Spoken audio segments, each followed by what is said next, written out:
सो दोस्तों आज के वीडियो में बहुत बड़ी कह सकते हैं बहुत सारी न्यूज़ेस जो है एक साथ में कवर करने वाली हूँ आज की वीडियो में, क्योंकि दोस्तों रेगुलर वीडियोस नहीं बना पा रही हूँ। यूट्यूब बहुत बहुत खून पी रहा है, बहुत परेशान कर रहा है यूट्यूबर्स को, स्पेशली क्रिप्टो यूट्यूबर्स को। तो थोड़ा सा डर लग रहा है, ठीक है, तो इसलिए रेगुलर वीडियोस नहीं दे पा रही हूँ। पर हाँ, टेलीग्राम के ऊपर आप लोग को अपडेट दे देती हूँ मैं, जो भी आप लोग चाहो तो वहाँ पे एक बार चेकआउट कर सकते हो। ओके, अब दोस्तों अगर हम राइट नाउ बात करते हैं तो फिलहाल दोस्तों बिटकॉइन का डोमिनेंस आपको दिखेगा थोड़ा सा नीचे आया है, एंड इथेरियम का भी आपको दिखेगा।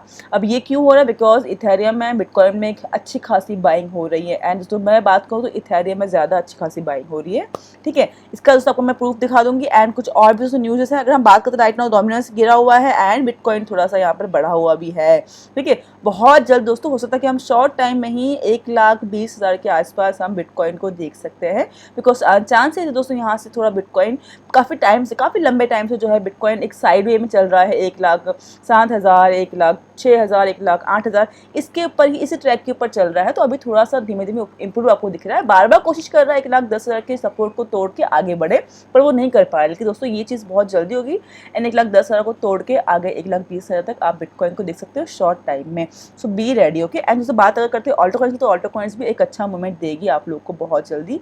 तो जैसे कि दोस्तों मैं पहले बोल चुकी हूँ, जुलाई का महीने में हमको होप है कि ऑल्टो कॉइन्स से प्रॉफिट करेंगे। तो ये महीने में एंड ऑफ द मंथ आप देखोगे कि आप लोगों को फर्क नजर आ रहा है ऑल्टो कॉइन्स के अंदर भी, ठीक है। अब दोस्तों बात कर लेते हैं कि भाई क्या चल रहा है मार्केट में। तो फ्रेंड्स अगर हम दोस्तों फर्स्ट न्यूज़ अगर हम देखते हैं तो राइट नाउ जो ट्रम्प है, डोनाल्ड ट्रम्प दोस्तों, जैसे कि उन्होंने अपना टैरिफ को पॉज किया था जुलाई तक में, अब उसने थोड़ा एक्सटेंड कर दिया है अगस्त तक, ठीक है। 1 अगस्त तक उन्होंने थोड़ा एक्सटेंड किया हुआ है अपने डील को।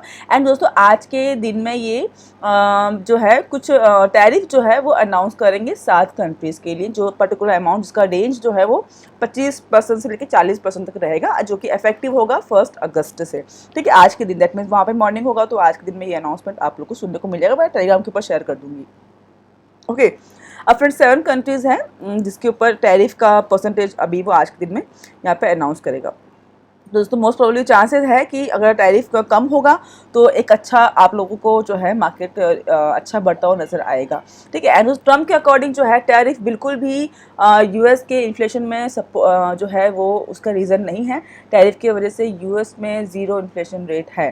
तो जैसा कि पवेल ने बोला है कि टैरिफ की वजह से इंटरेस्ट रेट हम लोग कट नहीं कर सकते हैं, तो इसके अगेंस्ट में ट्रम्प ने ऐसा बोला है कि भाई टैरिफ की वजह से इन्फ्लेशन नहीं आएगा, वो रीज़न नहीं है, ठीक है। जैसे कि हमेशा ही ट्रम्प बोलता है, वैसे उन्होंने इस बार भी टैरिफ को सपोर्ट करते हुए ये चीज़ बोली है, ठीक है। तो यहाँ पे दोस्तों ये कुछ पॉजिटिव है। लेट्स सी अभी कितना टैरिफ लगता है इन कंट्रीज़ के ऊपर, वो हमें आने वाला टाइम ही बताएगा।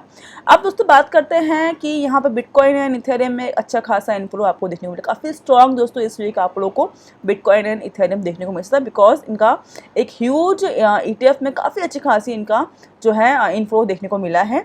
दोस्तों अगर बात करें तो ब्लैक रॉक हो गया या फिडेलिटी हो गया, इनकी एक बहुत ही बड़ी अमाउंट में यहाँ पे जो है बाइंग हो रही है इथेरियम में एंड बिटकॉइन में। तो दोस्तों ये रीज़न है कि हम लोग बहुत जल्दी बिटकॉइन को 1,20,000 के आसपास देख सकते हैं। तो बाइंग तो कंटिन्यू हो रही है, लेकिन अब जो है वो कंटिन्यू बाइंग का जो अमाउंट है वो जो परसेंटेज है वो बढ़ता जा रहा है, ठीक है। तो बस दोस्तों इफेक्ट कभी ना कभी तो उसको आपको देखने को मिलेगा ही मिलेगा, जब इतना बाइंग हो रही है।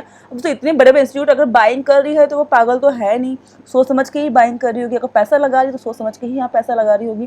प्रॉफिट तो उनको दिख रहा होगा तभी तो लगा रही होगी। प्रॉफिट दोस्तों देखते हुए ही यहाँ पे इनफ्लो अच्छा खासा अमाउंट हो रहा है। तो बहुत जल्दी हमें उम्मीद है कि मार्केट बहुत ही बढ़िया मूवमेंट लेने वाला है, ठीक है। इवन मुझे लग रहा है कि इथेरियम ज़्यादा अच्छा ग्रो इस बार आपको दिखाने वाला है कंपेयर टू बिटकॉइन। तो दोस्तों बी प्रिपेयर, अगर इथेरियम अगर आपके पास है तो प्रॉफिट बनाने का समय जो है वो आ रहा है, ओके। आप दोस्तों बात कर लेते हैं एक न्यूज़ और आई है टॉन को लेके।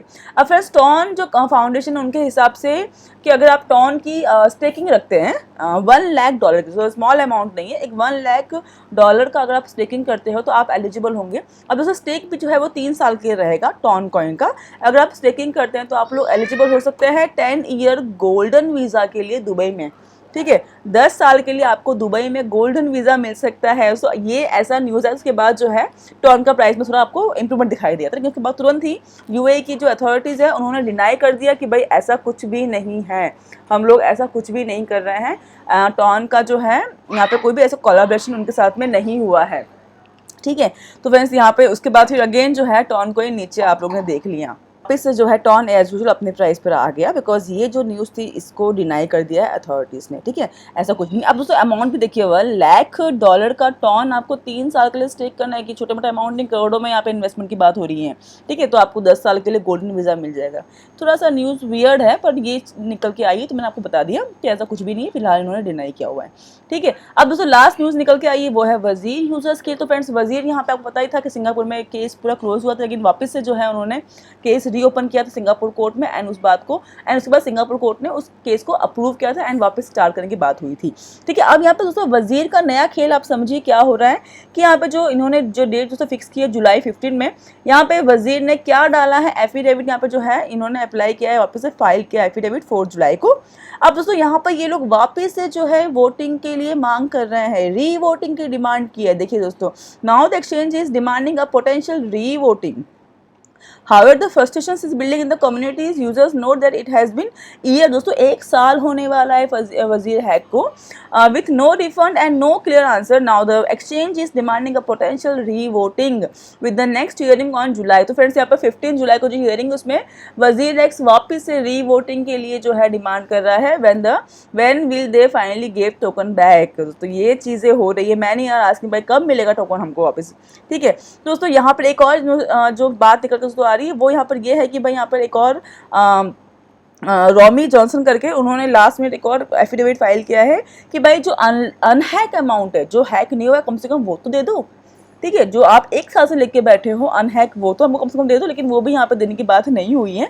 लेकिन उन्होंने ये डिमांड की है कोर्ट में, एक एफिडेविट फाइल किया। He want that this move could detail the entire recovery plan which is design to treat all users hacked and unhacked fairly. If approved, it's risky leaving 45% of users hack fund waiting even longer.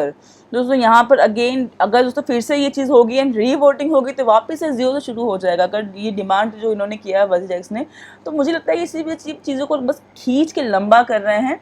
Fund देने का तो कोई इरादा है ही नहीं, क्योंकि इनके पास enough fund है कि ये यूजर्स को दे सकते हैं, पर वो दे नहीं रहे हैं। वो लोग अपने यूज़ में ले रहे हैं उसको, केसेस को यहाँ से वहाँ पनामा में शिफ्ट किया। अब दोस्तों ये भी न्यूज़ निकल के आ रही है कि भाई निश्चल ने अपनी प्रॉपर्टी जो है काफ़ी ज़्यादा फंड से जो वाइफ के नाम पे शिफ्ट किया है। बड़े भाई दोस्तों जो इनके जो को फाउंडर्स है, जो कि वजीर में जिनके पास अथॉरिटीज़ है, उनके पास भी एक ह्यूज अमाउंट गया हुआ है। एंड बिफोर हैक दोस्तों, अब ये कुछ हैक जो है वो प्लानिंग के साथ भी दिखाई दे रहा है कि भाई एक साजिश की तरह से आप कह सकते हो सके हैक हुआ ही नहीं है। बिकॉज जब हैक हुआ तो जब साइनिंग अथॉरिटी मांगी थी तो साइनिंग अथॉरिटी भी हुई है, उसके बाद ही फंड निकला है, जिसको ये लोग हैक अमाउंट, जिसको ये लोग हैक कह रहे हैं। तो साइनिंग अथॉरिटी के बाद अगर फंड निकला है तो वो हैक कैसे हुआ, ठीक है।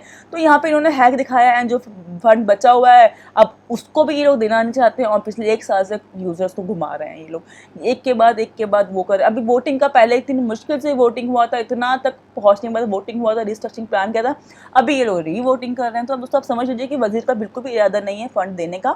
तो मुझे लगता नहीं है कि यूजर्स को फंड मिलेगा, उनके हिसाब से उनको फंड देना है, पर उनको फंड ऐसे नहीं देना है, कितना टाइम लटकाएंगे आप वो देखना है यूजर्स को। मेरे हिसाब से दोस्तों वजीर का कोई भी इंटेंशन नहीं है फंड देने का, बहुत ही क्लियर दोस्तों है। इस तरह से जो ये केसेस को यहाँ वहाँ कंट्री टू कंट्री घुमा रहा है, पैसे निकाल रहा है अपने पर्सनल यूज़ के लिए, अपने ऑफिशियल यूज़ के लिए, तो मुझे लगता नहीं कि ये किसी भी एंगल से यूजर्स के फंड को देने के मूड में है। ओके तो फ्रेंड्स, ये एक तरह से वजीर यूजर्स के लिए बैड न्यूज़ है कि फ़ंड का उम्मीद जो है उन्होंने लगा के रखा हुआ है। मुझे लगता है कि बहुत लंबा जाएगा, ये इतनी ईजिली फंड नहीं मिलने वाला है उनको। ओके तो दोस्तों ये था दोस्तों आज का वीडियो में अपडेट। आई होप दोस्तों मैंने ऑलमोस्ट सारे यहाँ पे जो है अपडेट्स कवर किए हैं। आई होप वीडियो पसंद आएगा आप लोग को। मेरे नेक्स्ट वीडियो में take care for now and bye bye.